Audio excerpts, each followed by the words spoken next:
Hi guys, it's Sue from Chubby Sue from SM Tiffany Lane, and I came across an idea.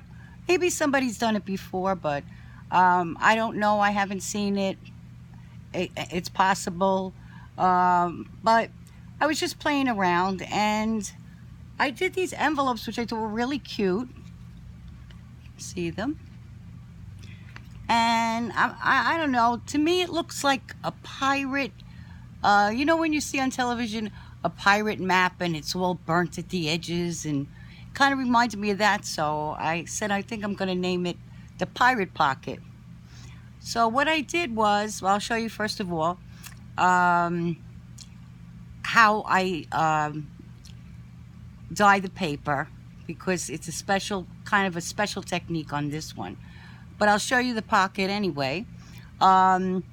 It folds like this. It looks uneven and burnt on the edges, but it's only because that's the way I coffee dyed it. Okay, and I'll show you what I'm talking about. And then I made a tag with cheesecloth, coffee dyed cheesecloth, and I just made it plain, and it had some of the words from the book, and I put it here. You can write on it, do whatever you want. Or you can put a tag in yourself that you choose. But what I liked about it was the edges, and I liked the way that the cheesecloth is hanging from the side. So I made a few variations of it. I have this one here, and it has a stamp. These I sell in my shop. They're supposed to look like when you seal a letter, but they're stickers. And they really dress up a project. But you can also, if you want to get a real 3D effect, you can use either diamond glaze or glossy accent. Okay, and that'll give you a real three-dimensional look. But it dresses the whole envelope up. So I said, you know, I just fell in love with these stupid stickers. So if you're interested, they're in my shop. I think you get a set of 12.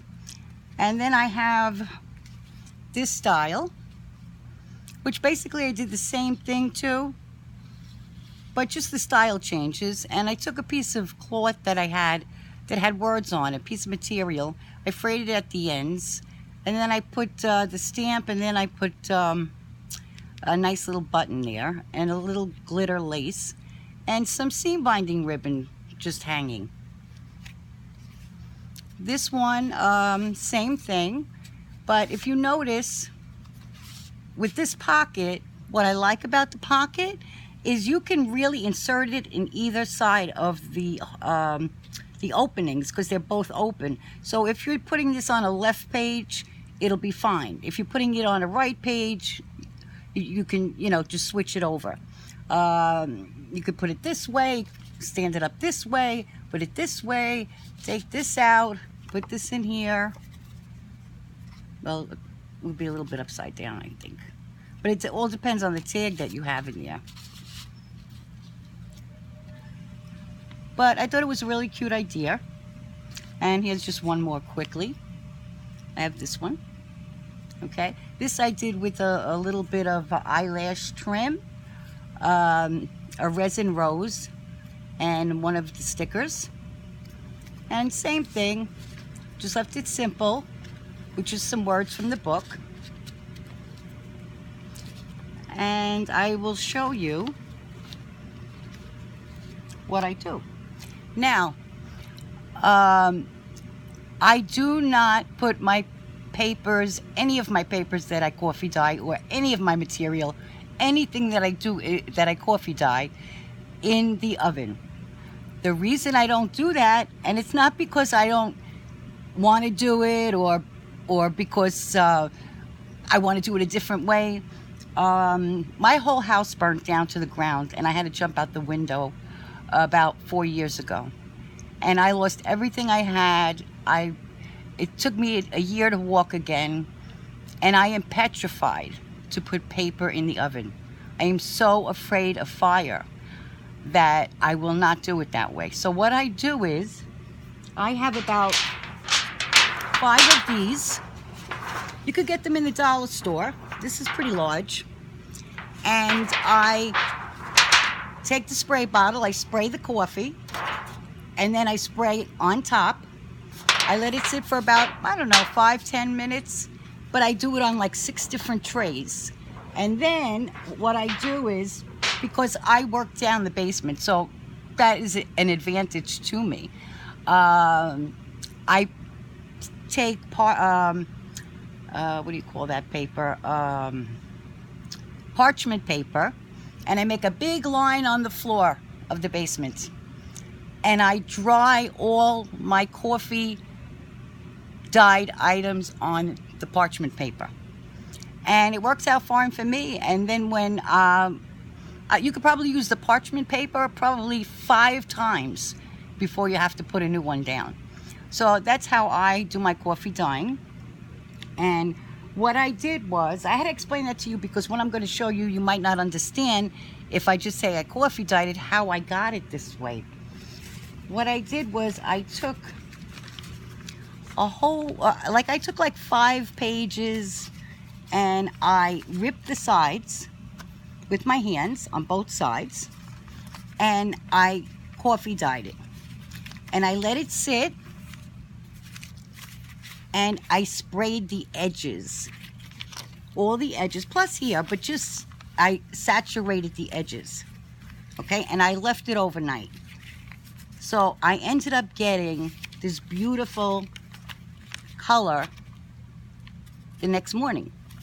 So if you want to get that real vintage burnt look on your pages, and it wouldn't have taken so good if you didn't rip the pages. When you rip the pages, you let that fresh paper come up and the color just grabs onto it. So anyway, not to make this a long story, I take 2 at a time. Okay, so I have these 2. And I just go, I'll make sure I'm in focus. I go down like this. You can really decide where you want to, you know, bend it and how big a tag you want to put in there, or a piece of paper, or anything that you want to put in there. And then I fold the tops like this. Very simple, very simple. All my ideas are very simple. And then I bring it down like this. Okay, let me just tuck that in. All right, when I get it there, then you could do that, and then you could do your bone fold, crease it. Okay. Oh, sorry. Having camera problems. Hold on one second. Okay. So what we have now is we have this. So from here, I know you crafters have great imaginations. You can do just about anything. Now you have an open side here, and you have an open side here, and it looks very vintage. And you can do what I did here, or you can do your own thing. But I thought it was a very, very cute idea, and I really would love to put them in my journals because I think they're very vintage looking. So like I said, I crinkled up the seam binding ribbon and just let it hang down. And I add a few things here and there, you know, depending on what kind of theme you're trying to pick up. And these are what they look like. You get a set of 12. I think like almost everyone is different.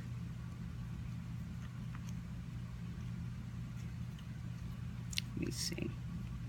So anyway, this is what they look like. And then when you turn it around, say it, wait. That's the red one here. When you turn it around, you just pull this side and it comes right off like a sticker. It's a sticker. And like I said, if you want to add the 3-dimensional diamond glaze, you can do that too. Or you can use glossy accent. And subscribe. I have lots of great ideas coming up. I have about 3 more videos coming this week. And I also have coming up a kit. It's going to be called the Newbie Kit. It's for people who are just starting out in junk journaling. And I'm going to give you all the basics that you need. Plus, I'm going to give you postcards. I'm going to give you mostly everything coffee dyed. I'm going to give you the bulb clips. I'm going to give you everything. That I'll probably be doing at the end of the week. And you will be hearing from me with other projects this week. And that's the story. So if you like it, subscribe or leave a comment. And thank you so much for watching. And have a good day. Bye-bye.